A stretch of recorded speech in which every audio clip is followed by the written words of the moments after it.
Time for Alamogordo Town News on Crazy Radio. I'm Anthony Lucero. When it comes to news on 95.1 FM, weather always comes first. A cold front is forecast to approach the northeast after spreading scattered showers and storms across the Ohio and Tennessee valleys. Locally heavy rain may accompany the cold front and produce isolated instances of flash flooding from western Pennsylvania into central Connecticut, including much of New York State. This system is also expected to strengthen and potentially produce additional flooding impacts throughout the interior Northeast and New England by Saturday. Closer to home, sunshine through the weekend with temperatures in the 80s, dipping into the 70s on Saturday and Sunday. We'll have another look at the weather following this news. The City of Alamogordo Street Maintenance Crew will be repairing the concrete sidewalk on South White Sands Boulevard at the 800 block today from 7 until 2. During this time, the northbound Low Lane near Carl's Jr. will remain closed. During this time, residents in the affected area will experience a temporary road blockage, various city vehicles and equipment, orange barrels, increased signage, and/or occasional flagmen. Appropriate detour signs will be erected to direct drivers to alternate routes. Please use extra caution for your own safety and the safety of the crew.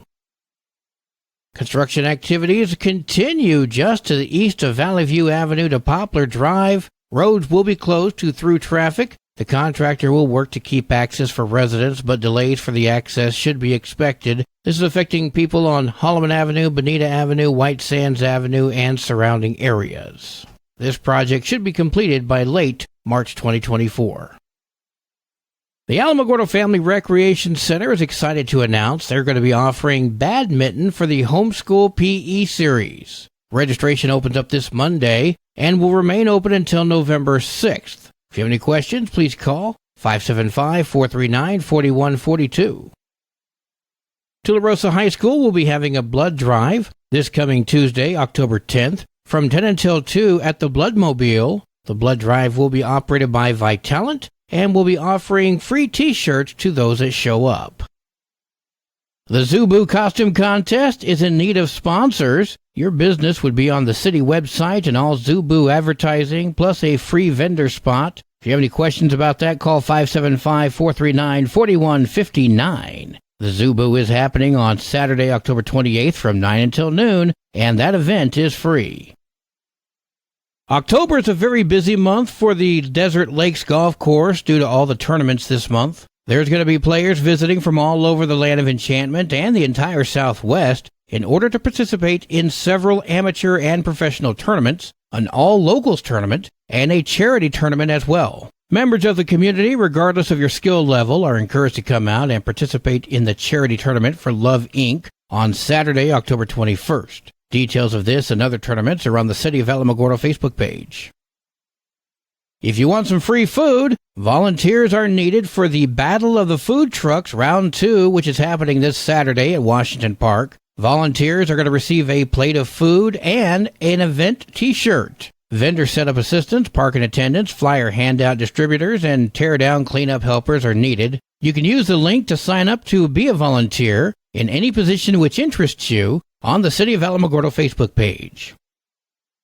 Josh Beasley speaks on the upcoming Thule Group meeting. I want to extend to you an invitation for you to join us at Casa de Sueños on October 5th at 5 p.m., where you can meet all of your Republican candidates for the Tularosa offices. We're having a meet and greet forum. We're having our mayoral candidates. We're having our school board candidates, our councilor candidates. All of our Republican candidates are going to be there for you to ask them the tough questions, to get to know them. Listen to the message in its entirety on the Crazy KALH Radio YouTube channel. The Tularosa Public Library presents Wonders on Wheels on Friday, October 6th from noon until 4. You're invited to tour the Wonders on Wheels Mobile Museum and experience the artworks of beloved New Mexico artist Gustav Baumann, and you can also meet Freckles, Baumann's mischievous marionette. Looking at this picture, this is one of the most creepy things I've seen since the Spelunker Cave in Six Flags back in the early 80s. The annual Veterans Day Parade is just around the corner. We have contacted the Chamber of Commerce, and the application form is on their website, and you can fill it out online and just leave it with them, or you can download it and fax it to them, or you can drop it off at the Chamber of Commerce. Richard McElderry speaking with Crazy Radio. Well, today is Thursday. We're going to go now to our good friend, Pastor Lauren Noble, for an inspirational moment. Good morning, 95.1 listeners. This is Pastor Lauren filling in with a Thursday moment of inspiration for you. The other day I was walking into work and there was an earthworm and a twig laying basically side by side on the sidewalk. And the robin flew down and he grabbed the twig, and before it flew off, it realized that it wasn't the worm, it was the twig. So it dropped it and grabbed the worm and then flew off. I could not help but to think that in life, things are not always what they seem to be. Sometimes our vision as to a situation is just a little off, and we go after the wrong thing, thinking it is what we want. Then when we have it, we realize that isn't what we wanted after all. We had went after the wrong thing. And I think that's easy for all of us to do, to sometimes not have our vision exactly clear, or to have our thinking exactly clear and to go after the wrong thing. And then realize when we have it, that isn't what we intended to do. Let me say a prayer for us. Lord, I do pray that our vision will be clear and our mind will be clear, and that we will have no distortion but clarity in what we're going after, and that it's the right thing for us or the wrong thing for us, because it is easy to get confused, just like the bird did the other day. And it was easy for me to laugh at the bird, but it's not so easy to laugh at myself when I do exactly the same thing, just in retrospect to differences in life rather than a twig and a worm. But I do pray for us to have clarity of vision in mind. Amen.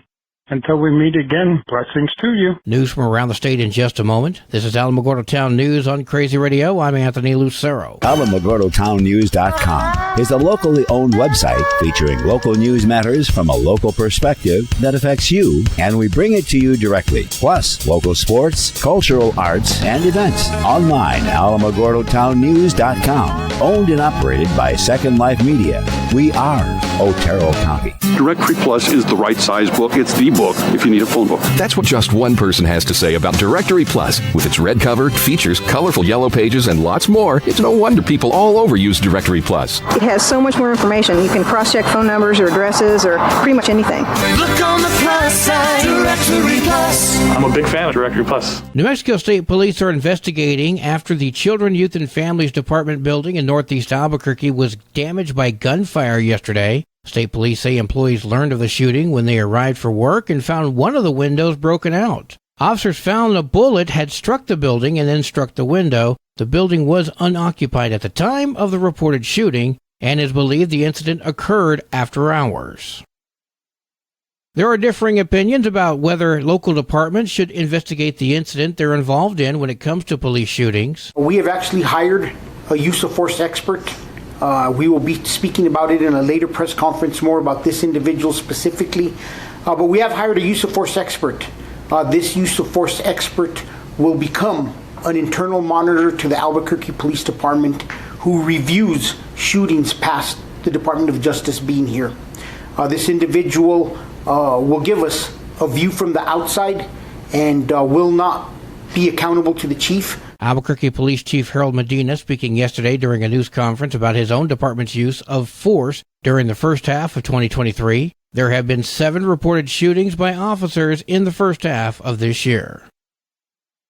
The Biden administration announced they waived 26 federal laws in South Texas to allow border wall construction, marking the administration's first use of a sweeping executive order employed by the Trump presidency. Was Abbott waiting for Biden's approval?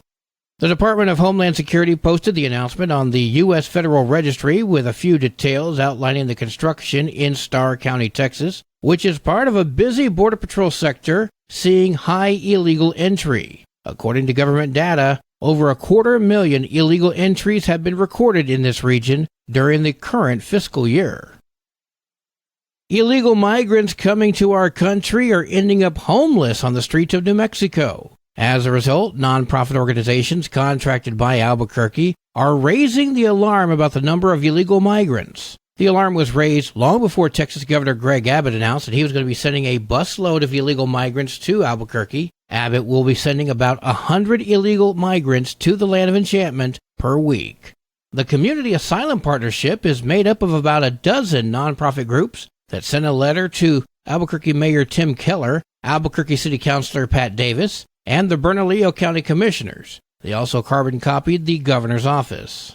That organization attempts to help illegal migrants find places to stay. They say there's nowhere to go, and many are going straight to homelessness. Right now, we're a group of service providers working with the city of Albuquerque, banging our heads against the wall, trying to figure out how to provide humane and empathetic support to people who have experienced great trauma, displacement from their home countries, or fleeing violence. That's Hallie Brown, the executive director of United Voices for Newcomers' Rights, speaking with KOAT. That organization is contracted by the city to find homes and other services for illegals. We don't want to provide them with a re-traumatizing experience when they get to Albuquerque. According to the letter CAP sent to the city, county, and state leaders, in 1 week, 40 people, including 9 children, were facing homelessness and hunger due to the lack of shelter capacity, and this number is going to grow. The city says in a letter that they sent back to CAP that it plans to open several emergency shelters at abandoned buildings and vacant child care centers. October marks National Breast Cancer Awareness Month, and the New Mexico Department of Health is emphasizing early detection and screening. Breast cancer causes nearly 43,000 deaths yearly in the U.S., but the Department of Health said early detection can dramatically increase treatment effectiveness. A recent Cleveland Clinic study found breast cancer survival rates increase when surgery, chemotherapy, and radiation are completed within 38 weeks of the initial diagnosis. Dr. Deborah Pratt is the breast specialist for the Cleveland Clinic. Most of the original time to treatment studies were looking at individual aspects of care. So what was the time from diagnosis to first treatment? What was the time between the different treatments? But we haven't found any studies that looked at what was the time from diagnosis to completion of all treatment. The department encourages both men and women to schedule cancer screenings, especially mammograms. Symptoms of breast increase include lumps to the breast or underarm irritation or dimpling of the skin around the breast or abnormal swelling or redness in the area. In essence, if you have any questions, see your medical professional. After facing allegations of employment discrimination, the Public Service Company of New Mexico, otherwise known as PNM, has reached a settlement with the federal U.S. Equal Employment Opportunity Commission. PNM will be paying out around $750,000. A federal lawsuit against PNM alleged the utility company discriminated against employees with disabilities. They say PNM did not allow employees returning from medical leave to work unless they were released full duty or without medical restrictions, and putting some employees on involuntary unpaid leave, which is a violation of the Americans with Disabilities Act. PNM denies the allegations in this lawsuit, but in the settlement to resolve the suit, PNM agreed to pay 10 individuals. In total, they will receive $750,000 in back pay and damages. PNM is also going to revise their employment policies and train their employees. Sports and weather are next. This is Alamogordo Town News on Crazy Radio. I'm Anthony Lucero. They are role models and educators. Their work requires a great deal of time and energy for very little pay. Who are these unsung heroes? Thanks, Coach. Thanks, Coach. The simple truth about education-based athletics in New Mexico is this. Without a committed team of coaches and administrators, they just wouldn't be possible. School sports, they bring out the best in all of us. This message presented by the New Mexico Activities Association and the New Mexico Athletic Directors Association. There are 37 matches for New Mexico volleyball today, including Reserve at Lordsburg, Mescalero at Dexter, Ruidoso at Portales, New Mexico Military Institute at Gateway Christian, Gadsden heads to Deming. There are 5 games for New Mexico football today, including New Mexico Military Institute at Ruidoso and Capitan at Hatch. Your Crazy Radio spot on weather forecast for the Tularosa Basin today calls for sunny skies, mostly clear tonight, sunny tomorrow. Your high today in the basin, 81. Low tonight of 54, high tomorrow, 79 degrees. In Cloudcroft, sunny skies today, mostly clear tonight, sunny tomorrow, high today of 61, low tonight 37, high tomorrow 60 degrees. Local breaking news can be found on our website, alamogordotownnews.com, and learn more about Crazy Radio by visiting kalhradio.org. We've also launched the Crazy KALH Radio YouTube channel, which will feature our daily newscasts, complete interviews, and other information which concerns everyone in the Tularosa Basin. That concludes today's edition of Alamogordo Town News on Crazy Radio. I'm Anthony Lucero.